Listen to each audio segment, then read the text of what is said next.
Hey everyone, happy Wednesday. Hope your day is going fantastic. I'd be outside shooting a video, but it's hot here in North Carolina. And I'll start sweating immediately. It'll be obvious in the camera as it has been in the past. Maybe tomorrow will be a slightly better and I'll be able to do it. At any rate, there were like two things I wanted to get into, which one is Iran and the other is Grand Platner. But first, I just had this. It was something that I was thinking about just before I popped the camera on. It has to do with diversity and how the U.S. views diversity um, versus like other countries. Um, so I worked for a company that was based out of Luxembourg. Um, and I will say, if there's ever a place that you can check off and you don't have to visit, it's Luxembourg. The only thing that Luxembourg has going for it is the fact that the EU's banking system is all there, which is why Luxembourg exists. Essentially, it is a very small country, and you would miss it if you blinked traveling through Europe. But at any rate, the company I worked for was headquartered there. And I was walking around the office with my boss, and it's like, you walk around the office, you're like in Europe, and everybody just looks white. So I made a joke. I was like, oh, the office is so diverse, leveling a little bit of sarcasm. And he was like, he's French and and he goes, yeah, it is diverse. We have people who are from Spain, we have people here from Poland and UK and France and this, that, and the other. Um, and I was like, even though I was joking, I was like, oh, like he was answering me sincerely.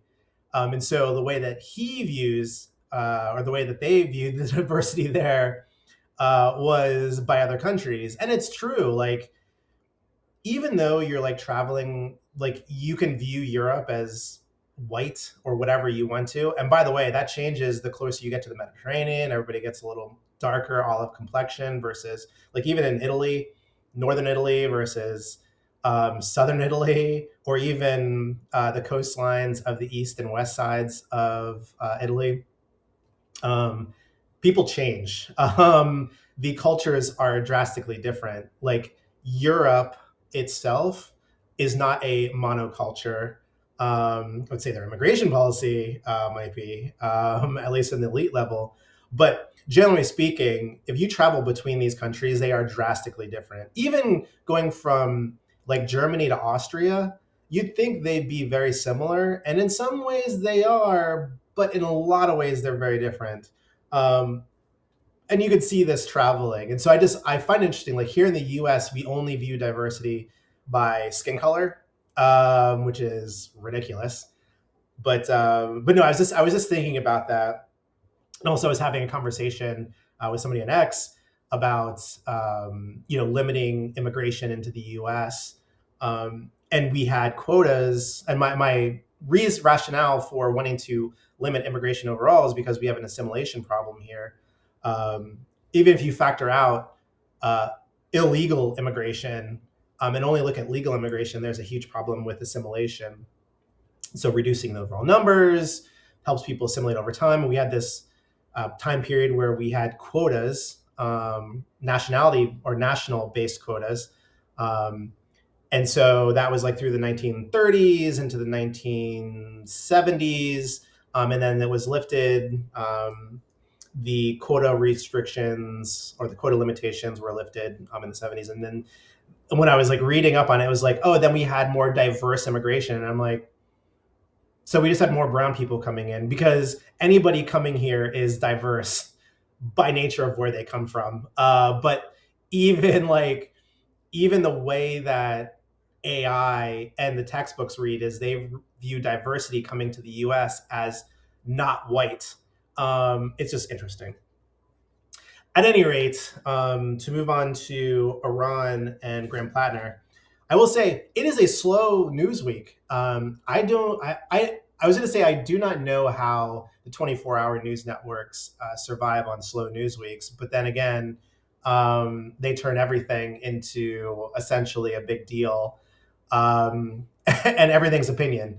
And so all they do is they exist to push out a narrative. Um, at any rate, there's not a whole lot happening this week. Trump is overdoing his NATO thing. Um, and here in the US, there's not a whole lot going on. But in the broader scheme of things, there are two things that are kind of going on that are worth talking about. One is Iran. And like everybody else, I was hoping that the ceasefire would hold, and we'd be able to get this current regime to want to negotiate. But it seems like, if I'm looking at it from the outside, it seems like they are trying to do the Trump, but the Trump only works one way. I'm gonna say the Trump negotiation style only works one way, because if you're doing it on both sides, then it just comes across like you're being adversarial, and you don't want to negotiate. Which I'm sure that Iran probably may have factions that do, and the IRGC doesn't, and the mullahs are trying to maintain their power, and the IRGC controls, I think, a majority of the power there. And so I think there are these fighting factions, and one side wants to, the other side doesn't. Having the Ayatollah's funeral fuels this national pride, and this push to say, "F you, America! You killed our leader, and now we don't want to deal with you." And I'm sure they're in that frame of mind right now. And to that point, then they decided I mean, that is one thing, but then deciding to fire on ships in the Straits breaks the ceasefire. Like, talking is one thing, but actually acting is another. And so it makes sense as to why the US is firing on Iran and the ceasefire is broken, and why Trump is kind of coming out right now and saying, hey, we gave them the chance to negotiate. They don't want to negotiate. They want to play games. I have no interest in negotiating with them. And so back to firing, because I think there's a thought that the Trump kind of doctrine is just more talking than it is actually action. And that's not the case. I mean, obviously, we pushed forward like a ton of resources into that region, to say, hey, negotiate with us or else. They went on the side of saying, oh, he's just bluffing. He's just bluffing. And then next thing you know, we're dropping bombs all over the country. We killed their leader and a lot of the top ranking officials in the government. So then they're like, oh, he's actually serious. Let's go to the table. And so, we'll see where this all ends up. I haven't taken a look at oil prices today. I'm sure that they're up, although they were down dramatically. And gas here in North Carolina is um, regular unleaded. I just saw over the weekend was under $3. It was like 260 something, 260 or 270. It was. I mean, once you start getting down into the $2 range and then lower, you don't tend to notice it as much, the drops. But when it goes to, like, when you're in New York and it goes from like 3 to 5, you tend to notice it. But at any rate, we'll see how this all plays out. I'm of the mindset now that I think that we should probably escalate the bombing campaign. And I say this specifically in regard to some infrastructure, not their oil infrastructure, but their physical infrastructure. Not all the bridges, some of the bridges. Not all the tunnels, some of the tunnels. I think it's time to make it clear that we want to negotiate, but if you're not going to negotiate, this is how it's going to go. And I think that's where we're at right now. So we'll see how all of this kind of plays out. Still no boots on the ground, and it seems like there's no intent to put boots on the ground. So, from that standpoint, again, we'll continue to see how this plays out. Really, the longer that Iranian oil isn't able to hit the market, like, yeah, there are some price shocks. It just creates the ability to reallocate that supply to other areas, bring other refineries online. And the more that come online, the less reliance there is for Iranian oil. Anyways, again, screws China because China has to get it from somewhere else, mostly through pipelines coming from Russia, but Russia's supply is limited. And the production capacity is limited. So we'll see how all of that plays out. But the one thing I find interesting is the Graham Platner issue right now, right? So everybody knew that Graham Platner was a liability. Democrats knew it, but they pretended. I think they're in this mindset that if you just ignore something, it'll go away, and we want to win at all costs, anyways. And so they have this. I'll take a step back. So they have this view based on Trump and Trump running in 2016 that sexual assault allegations are good enough to get somebody out. And that was the way that it was prior. Um, and I will say there are differences between the way sexual assault allegations are leveraged. And it's become very apparent since Trump has run. You had all of these people that were friends with Trump prior to 2016. You had a ton of time for all of these alleged victims of sexual assault and or VR to come forward when Trump was on The Apprentice, or when he was just doing, even before The Apprentice, when he was running his businesses, and to sue him and do all the other stuff, right? The only person that was brought forward was Stormy Daniels, and that was a story about her saying that she had consensual relations with Trump, and he didn't want people to know. That is not sexual assault. That is someone trying to leverage a hookup to get money out of somebody. And that was obvious to everyone. Um, and so, like, the way in which Democrats flipped on Trump, going from Trump supporting Democrats and them all being friends to then saying, oh, he had all these allegations and this, that, and the other. And the whole show during the debate where they brought in the front row of people, or they brought in the sexual assault accusers, and then Trump brought in the ones for Clinton. Um, Again, then you fast forward and you can just see how when sexual assault allegations were leveraged against Democrats, they just ignored them.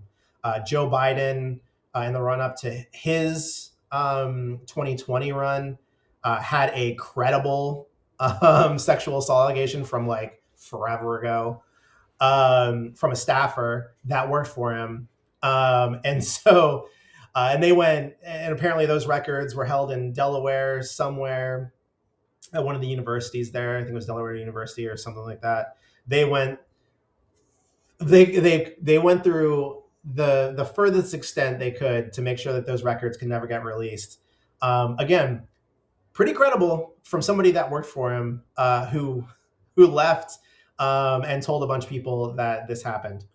And you can look at other individuals in which sexual assault allegations have been leveraged against them, and they figure they can just be ignored, even though the sexual assault allegations for many of the people, sans like Joe Biden and his staffer, were relatively recent, and the stories were kind of hard to not go, yeah, that probably happened. And that leads to Graham Platner, where he has a Nazi tattoo. He said all of this hot stuff on online.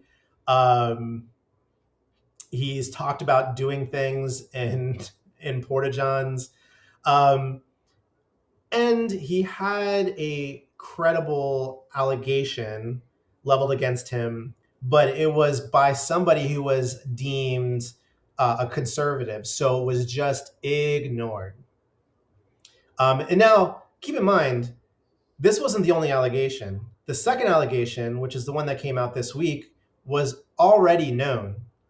And so Democrats knew it. Um, the New York Times knew it because they had interviewed the individual. But this person happens to be a liberal and agrees with Graham Platner's views, um, and they couldn't ignore it anymore, even though they already knew about it. And now they want to get Graham Platner out, and it's obvious because his poll numbers were tanking because of all of this stuff. People were getting to see him more and more. But the thing I find most interesting isn't necessarily about the accusations and all this other stuff. It's how Democrats are actually pursuing getting Platner out. It is very similar to the process they took with Joe Biden. And so, for those who need reminding, it was obvious to everybody that Joe Biden's brain was broken. But it wasn't until after the debates that everybody was like, oh, we can't hide it anymore because the entire world just kind of saw him break down on stage. Even though for more than a year, it was very obvious. It was obvious from the time that he ran, when he ran a campaign not being in front of the cameras, and was in the basement the entire campaign. And there was empty parking lots when he would speak. It was like, what is going on here? But at any rate, they ripped Joe Biden out. He put in his letter saying he wouldn't run. I still believe, by the way, again, my own personal conspiracy theory, he didn't write the letter. Um, Someone in his staff wrote the letter and just put it out there. And that ultimately, once that letter was out there, he was forced to to resign, or not resign, to not run, because the upheaval, if it were true that somebody else produced a letter, and put Joe Biden's name on it, the ramifications for that are significant. And so, but it also was clear to everybody that he needed to go. And he was getting a lot of pushback from Nancy Pelosi and Chuck Schumer and these other people. At any rate, they then plop in Kamala.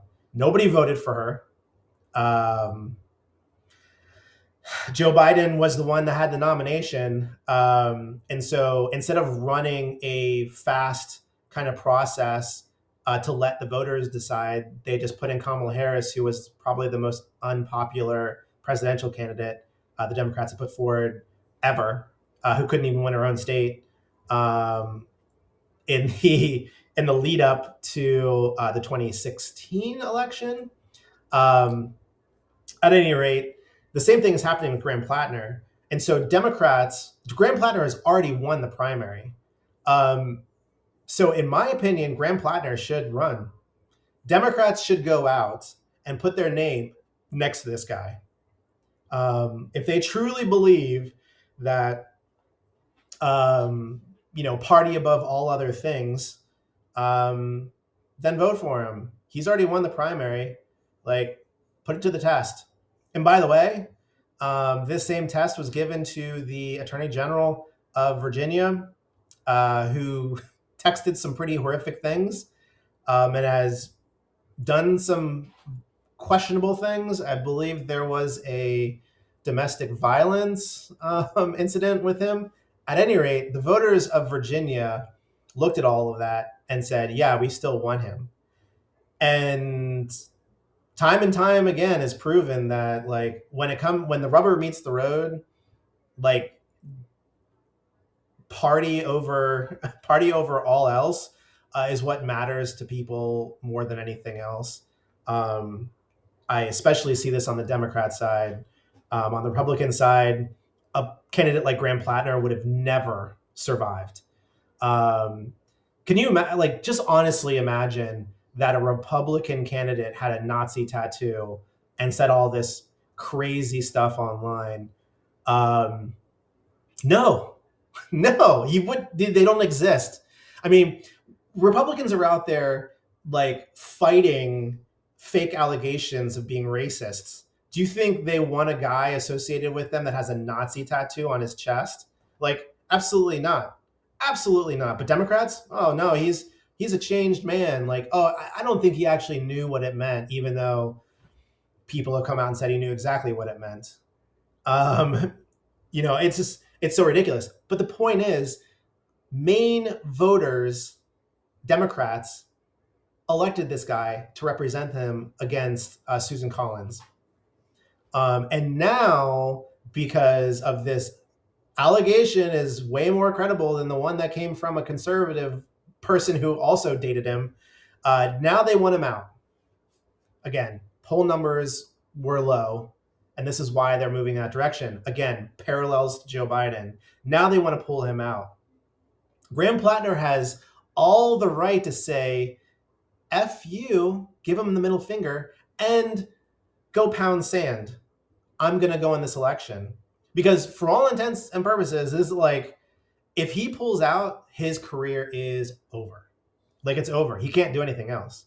If he ends up running and, let's say, in some weird case ends up winning, all of this will be forgotten. Literally all of it will be forgotten. And he'll have a career in politics that may span a very long time, because unseating an incumbent is very difficult. So we'll see what happens. I don't like Graham Platner. I want Graham Platner to lose, but I want Graham Platner to lose the right way, not with all this BS, because all of this stuff is just politics. This stuff should have come out when he announced, and everybody knew it, but instead they held it because they wanted so desperately to have a man who looks like he's grizzled and has a blue collar job and this, that, and the other, over a candidate who probably would have had a better chance of beating Susan Collins, just generally speaking. But instead, they held all this back. They brought him forward. All of these high profile Democrats came out and supported his candidacy, and put their name behind him. And now they're all coming out and saying, "Oh, had I known this stuff before, I wouldn't have voted. I wouldn't have, endorsed him. This, that, and the other." These people are liars. They knew the entire time, but they were trying to just hold it back and get this guy across the finish line. Graham Platner, you should continue to run. Stay on past the 11th. Screw the Democratic Party. That's my position. You won fair and square. They knew this stuff before you ran and chose to back you. Now they want to back away. Screw them. Absolutely screw them. But with that said, let me know what you think in the comments section below. And as always, keep believing that the best is still ahead for America. Peace out.